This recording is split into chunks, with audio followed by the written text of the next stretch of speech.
Welcome to the third devlog of Knife to a Gunfight. My main focus this month was on improving the game's visual style, fixing some bugs, and starting to work on the game's first enemy. At the start of the month, I had a problem when it came to the time it takes to make each sprite for the game's environment. Before I was using System, where each object had its clutter and hand drawn onto it. This makes it take a lot more time every time I made some more art because I had to draw very similar clutter for each variation of the tile. My solution?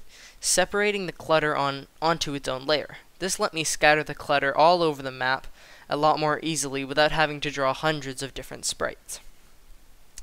After I figured that out, I went ahead and created a lot more clutter for the game, as well as programmed a script that helped me snap the clutter sprites to the pixel grid, making the placing easier and making it look better. Later in the month, I started making the first enemy. He's missing animation, and the AI needs a lot of work, but I plan to fix that next month. That's all I had time for this month.